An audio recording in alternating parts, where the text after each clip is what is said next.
So the story I'm about to tell you today is an Australian legend. It was written by a man named Henry Lawson in 1901, and it's called The Loaded Dog. And Henry Lawson is now regarded as Australia's greatest poet. In the 1850s, gold was discovered in Australia, and people came from all around the world to look for it. And people in Australia left their homes and families and went searching for it. This story is about three men named Andy, Jim and Dave who did just that. They set up camp at a place called Stony Creek, which was a long way from anywhere, because they had heard that there was gold nearby. They didn't know how deep it was or in which direction it went, and they would often hit solid rock and water. So they would use blasting powder and a fuse to make a bomb to blast a hole in the rock. So they would take a piece of cloth, wrap the blasting powder in the cloth, put in the fuse, tie up each end, and dip it in some candle wax to make it watertight. Then they would go to the digging hole, drop it in the digging hole, light the fuse and get out of there and wait. After the blast, they would find a bigger hole with a small load of rock. So the men liked eating fish as well as doing this. And Stony Creek was really good for fishing in the summer when the water was high, but when the water was low, it was not so good in winter. The river still had fish in it, but it was just a series of muddy water holes. And to get the fish, they had to go into the water holes. And there was a lot of catfish.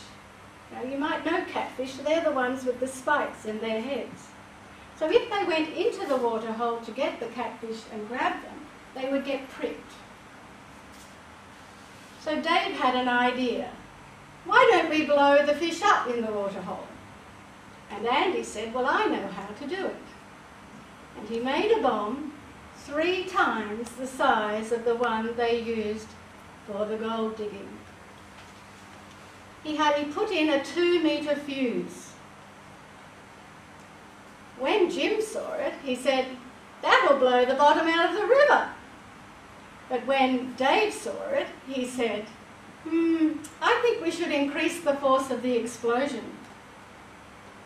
So they took another strip of canvas, wrapped it round the bomb, took some brown paper, wrapped it around, just like you would do with fireworks, added 3 more strips of canvas, dipped it in the tallow, the candle wax, wrapped some fencing wire around it, and dipped it in the tallow again.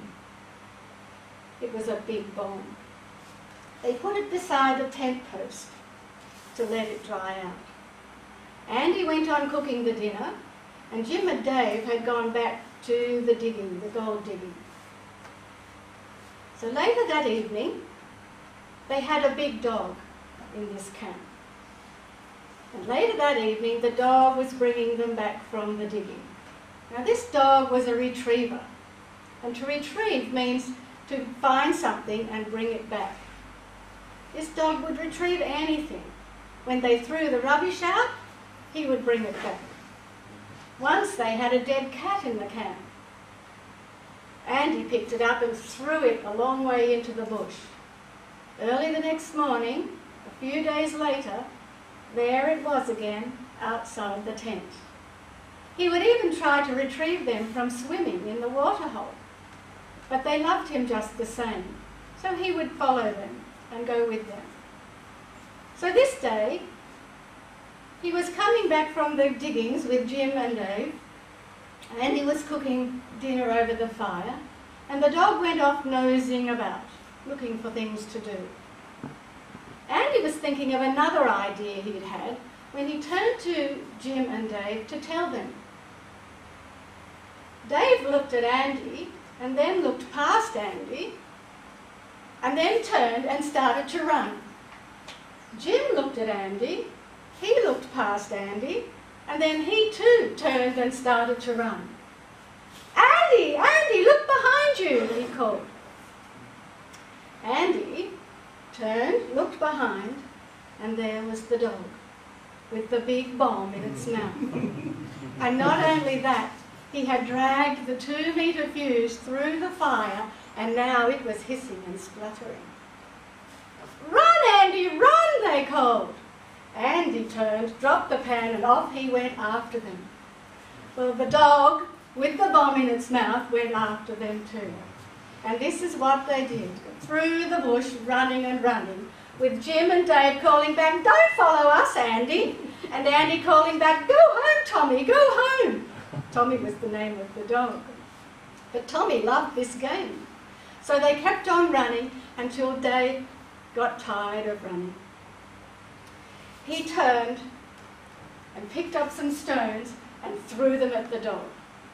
The dog went off after Andy. Andy kept running until he too got tired of running. He turned, stopped, waited for the dog to get close, and then he dived at the dog and pulled the cartridge out of its mouth. The fuse still had some way to go, and threw the bomb off into the bush. He was a retriever. Off he went after it and brought it back and saw Jim still running. So off he went after Jim. Jim was running fast. He was a pretty good runner. So he kept going and then saw the dog coming and saw a tree up ahead. Up the tree he went. The dog came after him and put the tree on the ground below. Jim was looking down at the bomb when suddenly the tree, it was just a small sapling, it bent and crack! Jim fell out of the tree onto the ground. The dog swooped on the bomb and picked it back up in its mouth. Jim got up and ran, and off went the dog again. Jim headed for a digging hole. He ran and ran and then jumped down the digging hole. There was the dog with the bomb in its mouth over the hole. "Please, Tommy, go away, please." Thankfully, Tommy saw Dave go past. So he left Jim in the hole and off he went after Dave. Dave knew there was a hotel not far away. Now, a hotel is where the men sit and drink beer. So he raced to the hotel, straight in the doors and slammed them behind him. The dog, coming after him, saw the closed doors and went around the back. My dog, he said to the bushmen drinking their beer. "He's got a bomb in his mouth." Just at that moment, the dog came in the other direction. The men with their beer saw the dog, saw the fuse getting shorter, dropped their beer and out of the hotel they went, bursting through the door. The dog was after them again. They ran across the yard and hid in the stables with the horses. Tommy the dog came out after them. Now under that building there lived a nasty, vicious yellow dog. He'd been around that area for a long time, and the locals, the people, had been trying to kill him for years, but they never had. Well, he heard the noise and came out after Tommy. Tommy was there with the cartridge in his mouth. Tommy had experience with this dog before, and he wanted nothing to do with him. So he turned and went to leave. The yellow dog chased him and nipped him on the heels. "Ow!" The dog dropped the cartridge and went off into the bush. The yellow dog, having done such a great job, came back to see what Tommy had dropped. He bent down, the fuse is small. He sniffed it once, he sniffed it twice, and on the third sniff, it was good blasting powder. They had bought it in Sydney. And after the smoke and dust cleared, there were bits of that yellow dog scattered all around.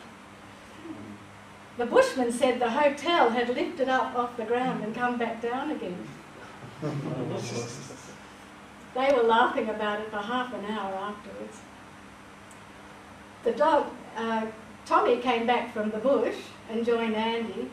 Andy went back to the campfire to keep cooking the dinner. And Dave went off to find Jim and pull him out of the hole. And this is why for years afterwards, bushmen riding slowly past on their horses would call out in their great Australian drawl, "Hello, Dave! How's the fishing going, Dave?" And that's the end of the story. Good, thank you.